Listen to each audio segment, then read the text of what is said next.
Bom, e mesmo com o retrocesso da fase emergencial para a vermelha, alguns profissionais da saúde dizem que a decisão dá a impressão de que a situação sanitária em São Paulo está melhorando. Mas só no estado são mais de 1.000 mortes por dia, batendo sucessivos recordes. E por isso, a gente convidou o Dr. Marcelo Otsuka, coordenador do Comitê de Infectologia Pediátrica da Sociedade Brasileira de Infectologia, para dar uma perspectiva melhor deste quadro. Doutor, boa tarde para o senhor. Boa tarde, Karina. É um prazer estar com vocês aqui.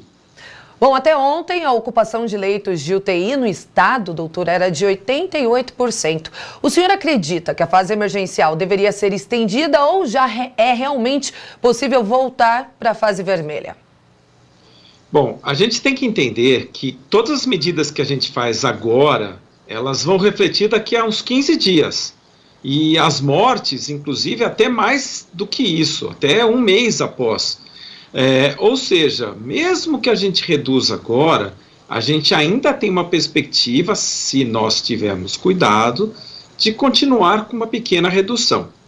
Mas o que conta muito é que todos nós entendamos que a gente precisa continuar se cuidando. E isso é fundamental nesse momento, porque nós ainda estamos numa situação crítica, o número de leitos pode aumentar a qualquer momento, a capacidade de ter pacientes graves existe, então é uma situação que ainda é temerosa, digamos assim.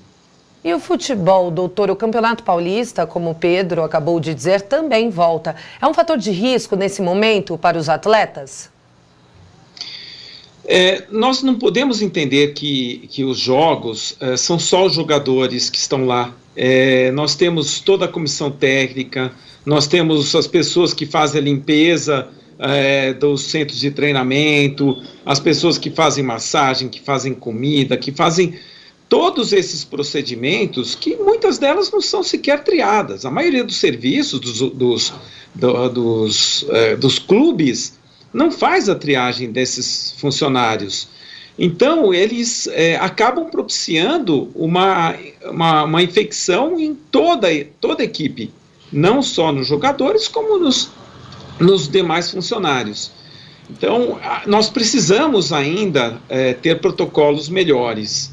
Esses protocolos atuais ainda têm algumas falhas, e nós precisamos ter atenção o tempo todo, em todos os momentos, em todas essas medidas. Não é tão tranquilo e tão seguro como a gente imagina o futebol, sendo que todos esses funcionários, por exemplo, eles vão trabalhar de condução. Então, acaba tendo um risco grande para desenvolver a infecção. Para a gente finalizar rapidamente, doutor, por que a gente nota que atualmente os jovens estão adoecendo mais? O vírus, ele está mais agressivo? Se nós formos ver proporcionalmente, o número de casos, os jovens realmente aumentaram, mas aumentaram de uma forma proporcional. Não é dizer, nós temos mais jovens. Não. Nós temos proporcionalmente o mesmo número. Inclusive, os últimos dados, abaixo de 19 anos, a taxa de casos até diminui um pouco.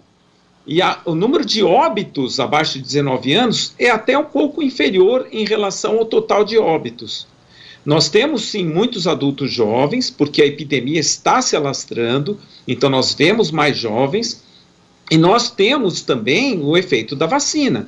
Quer queira, quer não, a gente já começa a ver uma diminuição de casos acima de 90 anos, a gente já começa, quando a gente pega os dados do Chile, que também faz a Coronavac, por exemplo, nós vimos nitidamente redução das pessoas já vacinadas. Então a gente espera que com a vacina nós tenhamos sim uma redução do número de casos nessa população, mas de uma forma geral a epidemia está em franca evolução ainda.